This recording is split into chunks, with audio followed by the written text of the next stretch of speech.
किसी भी चीज को समझने के लिए सबसे पहले मन को शांत रखना चाहिए और फिर काम पर ध्यान देना चाहिए, क्योंकि हम मन से ही प्रश्न खोज लेते हैं और मन में ही जवाब देकर बैठ जाते हैं। भगवान कृष्ण ने मन को शांत रखने के लिए दो चीजें बताई हैं। भगवत गीता में भगवान श्री कृष्ण कहते हैं, मन का बेचैन होना उसका स्वभाव है।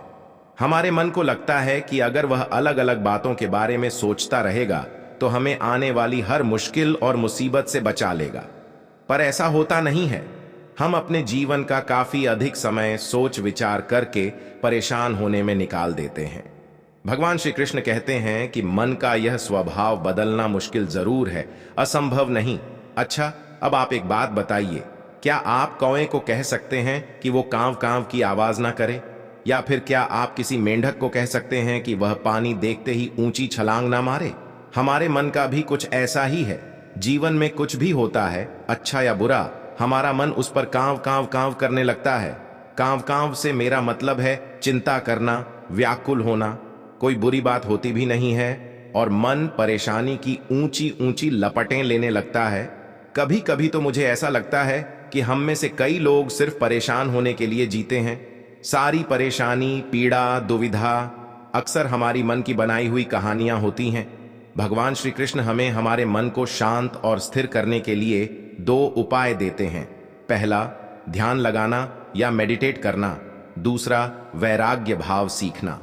अब ध्यान या मेडिटेशन शब्द सुनते ही आप में से कई लोग कहेंगे कि आप आंख बंद कर सांसें अंदर बाहर नहीं ले सकते।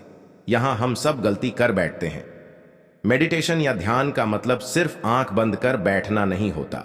मेडिटेशन का मतलब होता है अपना पूरा ध्यान किसी चीज पर लगाना और उसे हटने नहीं देना। अगर आप रोटी बना रहे हैं तो सिर्फ उस बात पर ध्यान दीजिए। अगर आप पिक्चर देख रहे हैं तो अपना पूरा ध्यान पिक्चर पर लगाएं। ये मत सोचिए कि पिक्चर देखकर आप अपना कितना वक्त बर्बाद कर रहे हैं। जब आप जीवन के हर छोटे बड़े काम को पूरे ध्यान से करते हैं तो आपका जीवन ही एक मेडिटेशन बन जाता है। ऐसे जीवन में शांति, स्थिरता, साहस और सफलता का होना अनिवार्य है। वैराग्य भाव दूसरा उपाय। वैराग्य का अर्थ यह नहीं कि आप सब कुछ छोड़कर जंगल में जाकर बैठ जाएं। वैराग्य का सच्चा अर्थ है कि आप जो काम कर रहे हैं उसका क्या नतीजा या रिजल्ट निकलेगा उसकी चिंता ना करें। जैसे अगर आपने कोई इंटरव्यू दिया, आप यह कर सकते हैं कि पूरे मन से तैयारी करें और अपना बेस्ट देकर आ जाएं। वह नौकरी मिलना या ना मिलना आपके हाथ में नहीं है। इस नतीजे के पीछे अलग अलग चीजें हैं जो आपके बिल्कुल कंट्रोल में नहीं। तो जिस चीज के बारे में आप कुछ कर नहीं सकते उसके बारे में चिंता भी ना करें। यही वैराग्य का सच्चा मतलब होता है और यही है भगवान श्री कृष्ण का दूसरा उपाय, मन को चिंता की लपटों से बचाने का। याद रखिए, आप पूरे के पूरे इंसान हैं, समझदारी, संयम और कुशलता से भरे इंसान।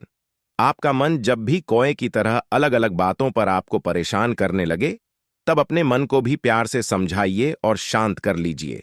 बस अपने ऊपर विश्वास रखिए कि आप कभी अपना बुरा नहीं होने देंगे।